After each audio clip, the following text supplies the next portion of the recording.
Okay, welcome back everybody. We're doing another PS4 controller fix. I recently got a good deal on several PS4 controllers, and actually some of them came working, and all I have to do is clean those up. So for this one, I diagnosed it, and I wrote down the problems on this in the back. And what the problem is, it's completely dead. So I assume it's the battery or the USB port or something along that line. And there is actually something in here that rattles. I'm assuming it's like a piece of solder that broke off, so that could be a potential issue as well. So now I'm going to take off the back cover and further inspect this. If you want to take off these screws, you need a Phillips head screwdriver that is 00 by 50 millimeters. Well, the 50 millimeters is optional, but you need the first number to be 00, and that's just like the head size of the Phillips screwdriver. Okay, so I took apart the back casing for this controller, and there's one immediate problem that comes to mind. And that's this ribbon cable right here. So when I took off the back cover, this was already off. I mean, it could have been me when I pulled it apart. I mean, I didn't take it off that roughly. And if I did, usually this portion of the ribbon cable will come off, not this part. So maybe this is why it doesn't turn on. So what I would have to do is plug this ribbon cable back into this USB port so it can actually connect and turn on. So I believe that will be the issue. But I'm still thinking, since the battery is already plugged in, it should still power on, I believe. Oh, maybe it does power on, but it doesn't show the light, so that's what I'm thinking. Okay, so I'm gonna try plugging in the ribbon cable and see if that does anything. And if that doesn't do anything, I'm gonna check the voltage of this battery.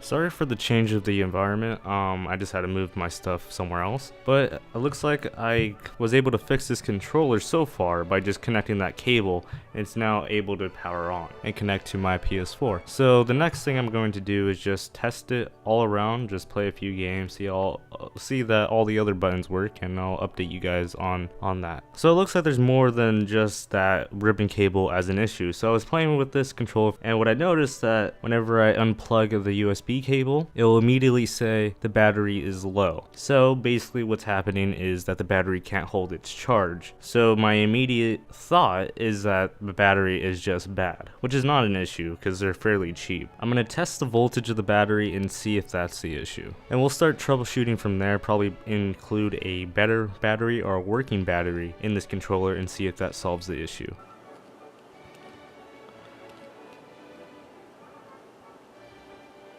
So it looks like the battery is definitely not charged because the nominal voltage, which is 3.5 volts, is not the same as the measured voltage, which is around 2.9 volts. So the battery is definitely dead. A fully charged battery, I believe, goes to 4.2 volts. 3.5 volts just means it's a nominal voltage, meaning like storage voltage, so to speak. The battery voltage should go over 4.2 volts, and that's just from previous experience with batteries. I'm working on this project in school that deals with batteries, so I believe that's why. But what I'm gonna try to do is try to charge this battery for a little bit longer and see if that actually holds the charge. I'm also going to reset the controller as well. Maybe there's some issue with the circuit and you could reset it by pressing this button right here.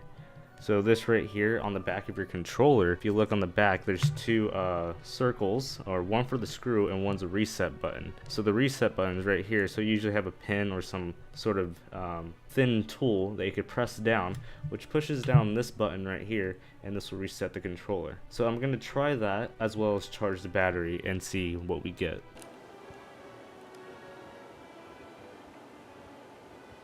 Okay, so the battery has been charging for a while now, almost 2 hours or so, and that's approximately how long it takes for the PS4 controller to charge. And I was checking it periodically, the voltage on the battery, and see if it's charging correctly. So these lithium ion batteries have a specific way on how they become charged. So if the battery was really dead like this one, initially it will have a constant voltage being applied to the battery, which will give the battery enough voltage until it gets to a more desirable voltage to charge with constant current. So when I was checking it periodically, it was matching what it should be. It's like a logarithmic exponential function, if that makes sense. So it's really fast in the beginning in terms of voltage. So like when I first plugged this in when I was charging, it was 2.5, and then like 10 minutes later or 5 minutes later, it was already at 3.0 volts. And then as time progressed, it slowly increased to what is now 4.15, which is pretty close to the charged value, which is 4.2 volts. So it looks like the battery is fully charged now. So what I'm gonna do is actually test it. So ideally, when I take off the USB cable, it should remain charged. It should not give me a notification that the battery is dead. So I'm gonna check the voltage again once I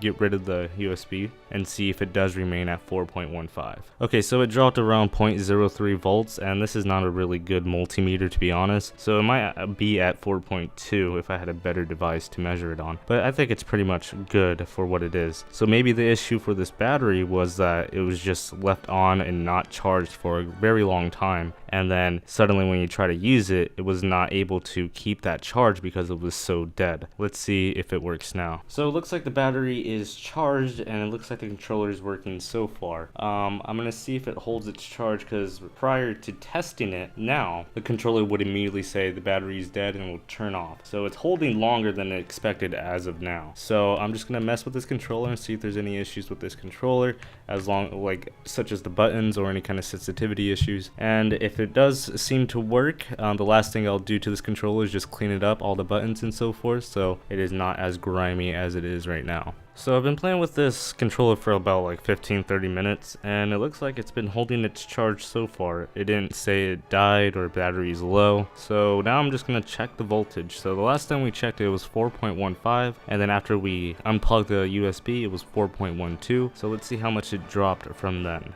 Okay, so it's a reasonable amount of 4.05. So that makes me feel like this is probably fixed. I don't know, maybe that is too quick. I'm not too sure. That seems pretty reasonable for me. PS4 controllers like this one are set to last anywhere from 4 to 8 hours. Given that it's already been like 15-30 minutes, that seems about right, since usually the dead battery is roughly around 2.5 volts, I believe, or 2.7, somewhere around there. That would be considered a dead battery, and the PS4 controller needs to be charged. I would say this controller is fixed. So what we did in this video was that we noticed that this ribbon cable right here that is connected to the USB port was not connected to the motherboard, and we noticed that the battery was extremely dead, and to solve the extremely dead battery, we just simply charged it up fully until it was fully charged. So that took around 2 hours or so. The next step I'm going to do, which I'm not going to show in this video, I'm just going to clean all the buttons and clean the outside of this controller because it is pretty grimy. That is it with this video. I hope you guys enjoyed.